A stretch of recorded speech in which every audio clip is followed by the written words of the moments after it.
네, 오늘 윤석열 대통령 기자회견에 대한 기본소득당 비판 기자회견 시작하도록 하겠습니다. 저는 기본소득당 대표 용혜인입니다. 탄핵합시다. 그리고 나라를 살립시다. 대국민 기자회견이 아니라 대국민 시간 낭비였습니다. 아무것도 없었습니다. 오늘 아침부터 수많은 국민들이 마음 졸이며 윤석열 대통령의 기자회견을 지켜봤습니다.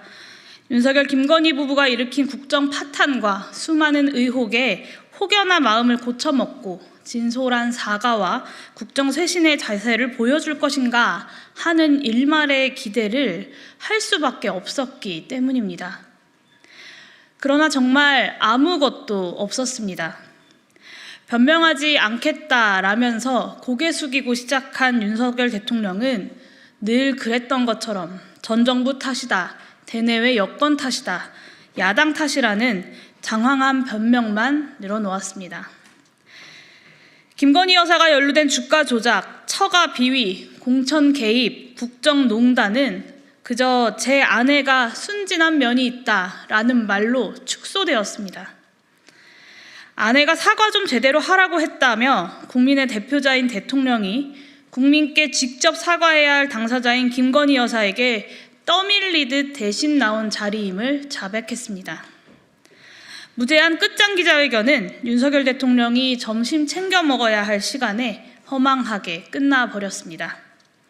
도대체 왜 했는지 알 수 없는 2시간 반 남짓의 기자회견 끝에 국민의 좌절만이 남았습니다. 대한민국은 위기인데 대통령이란 사람은 변명으로 한가하게 시간 낭비나 하고 있습니다. 대한민국의 외교 안보 상황은 당장 내일 전쟁이 나도 이상하지 않을 만큼 심각합니다. 대남방송과 우물폭탄이 하루가 멀다 하고 이어지고 북한의 제1적대국 헌법 명시에 이은 러시아 우크라이나 전쟁 참전으로 한반도 위기는 그 어느 때보다 고조되어 있습니다. 대한민국이 수십 년간 쌓아왔던 실리 중심 외교와 한반도 평화체제 구축을 무너뜨린 장본인이 바로 윤석열 대통령입니다. 그것도 모자라서 윤석열 대통령은 오늘 우크라이나 직접 무기 지원을 배제하지 않겠다라는 입장까지 천명했습니다. 신원식 국가안보실장과 한기호 의원이 우크라이나를 통해 북괴군을 폭격하자라고 불법적 파병 모의를 한 지가 채 한 달이 지나지 않았습니다. 외딴 정권의 위기를 돌파하겠다고 온 국민을 전쟁 위기로 몰아넣는 위험천만한 도박을 지금 벌이고 있는 것입니다. 경제가 기지개를 켜고 있다는 자화자찬은 더 황당합니다. 2024년 정부가 전망했던 경제성장률 2.6%는 이미 불가능해진 지 오래입니다. 글로벌 인플레이션 회복으로 잠시 개선된 수출 지표를 자기 치적으로 포장하는 것도 우습습니다. 정작 민생경제는 부자 감세, 긴축 재정으로 내수 경제가 회복되지 않아서 장기적 침체에 접어들고 있습니다. 윤석열 대통령이 극찬한 트럼프 정부가 들어서면 윤석열식 경제는 살아남을 수도 없습니다. 균형 외교 대신 미국 일변도 외교로 대미 수출 의존도가 높아진 지금 관세 장벽이 심화되면 우리나라의 수출 경제의 타격은 불가피합니다. 관세 장벽 심화로 미국 물가가 높아지면 글로벌 고금리 고물가에 다시 직면하게 될지도 모릅니다. 통화정책으로 경기를 관리하기 힘든 상황에 재정정책을 포기한 윤석열 정부가 할 수 있는 게 과연 무엇인지 윤석열 대통령은 이에 관해서 어떤 견해도 덧붙이지 못했습니다. 아니, 문제가 뭔지를 알고 있기는 한지 참으로 의문입니다. 탈탄소 경제 가속 그리고 세계 패권 경쟁 속에서 대한민국의 생존 전략을 구상이나 하고 있는지도 의문입니다. 역시나 압권은 김건희 여사에 관한 입장이었습니다. 박근혜 씨 특검을 했던 대통령이 심지어 공천 개입에 대해서는 8년이나 구형했었던 검사 윤석열이 아내 그리고 자신의 권력을 지키기 위해 특검이 위헌이라고 주장하는 꼴은 눈물겨울 지경이었습니다. 검사로서 평생의 소신, 그리고 대통령으로서의 책무보다 아내를 지키는 것이 더욱 우선이었던 것입니다. 앞으로 부부싸움 많이 하겠다. 오늘 김건희 여사를 둘러싼 여러 해법에 관한 질문에 대통령이 국민에게 내놓은 대답입니다. 국정을 그저 자신과 자기 집안의 일 정도로 치부하는 권력의 사유화가 어느 정도인지를 짐작케 하는 대통령의 처참한 인식을 국민은 또다시 목도해야만 했습니다. 심지어 자신과 김건희 여사를 향한 수사를 인권 유린까지 운운하면서 부당하다고 항변했습니다. 정적인 야당 지도자에 대한 정치검찰의 무도한 수사 기소가 2년 가까이 뉴스를 뒤덮고 있습니다. 정치검찰의 무리한 불기소 처분이 국민의 공분을 자아내고 있습니다. 이런 시국에 김건희 여사에 대한 인권 유린을 막겠다는 게 도대체 무슨 말입니까?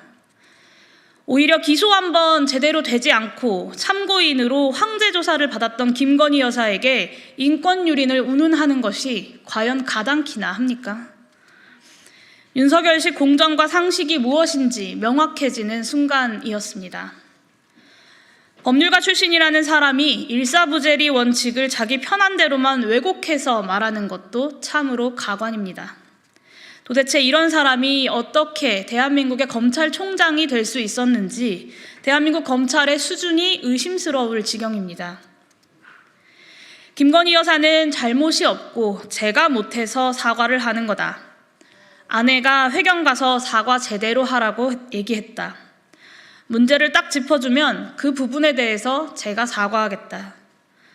장장 140여 분에 달하는 윤석열 대통령의 기자회견은 국민들에게 자괴감만 안겨주었습니다. 정부의 수반이 국민께 드리는 엄중한 사과와 새신의 약속이 아니라 영부인을 향한 공개 프로포즈를 실시간으로 본 것 같은 기분이 듭니다.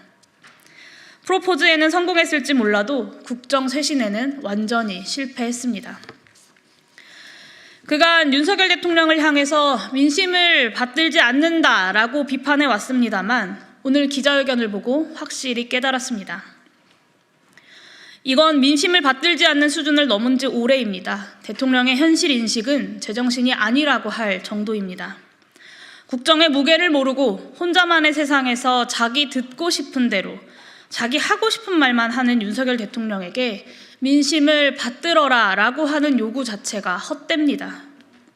지지율이 더 내려갈 곳 없이 치닫고 있는데도 전광판 안 보고 공만 치겠다라고 합니다. 여전히 내가 옳고 국민이 틀렸다. 나는 하던 대로 할 테니 소모적인 갈등 만들지 말아라. 오히려 국민들을 꾸짖고 다그치고 있습니다. 이렇게 무자격하고 무도하고 무지하고 무책임한 대통령은 본 적이 없습니다. 윤석열을 대한민국 대통령으로 만들고자 분골쇄신했던 이준석 전 국민의힘 대표를 비롯한 여당 의원들에게 무의미한 일이라는 것을 알면서도 따져 묻고 싶은 지경입니다. 이런 사람을 도대체 어떻게 대통령 후보로 추천했단 말입니까? 오늘 대통령의 담화를 보면서 스스로 부끄럽지 않았느냐라고 묻고 싶습니다. 140분의 기자회견에서 대통령이 명확하게 밝힌 뜻은 두 가지입니다. 하나는 김건희 특검법 결코 받지 않겠다라는 것입니다. 검찰 권력을 꽉 쥐고 이제껏 해왔듯 앞으로도 법치주의를 무너뜨리겠다라는 뜻입니다. 입법부의 특검에 대해 이제껏 그랬듯 앞으로도 전혀 존중하지 않고 삼권 분립의 질서를 무너뜨리겠다라는 의지입니다. 두 번째는 김영선이 공천해줘라 라고 했던 녹취를 부정할 수 없다는 자백입니다. 도리어 공천 개입과 국정 개입에 대한 정의를 다시 써야 한다고 주장했습니다. 대한민국 국어사전에 나온 정의를 바꿔서라도 권력을 사유화하겠다는 뜻입니다.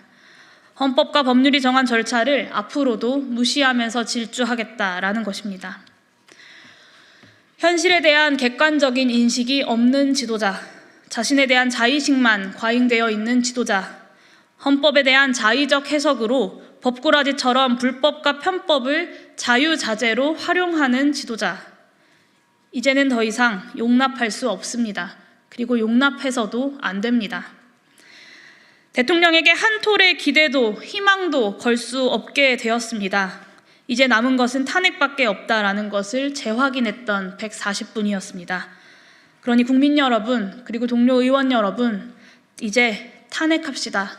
나라를 살립시다. 기자회견 이것으로 마치도록 하겠습니다. 감사합니다.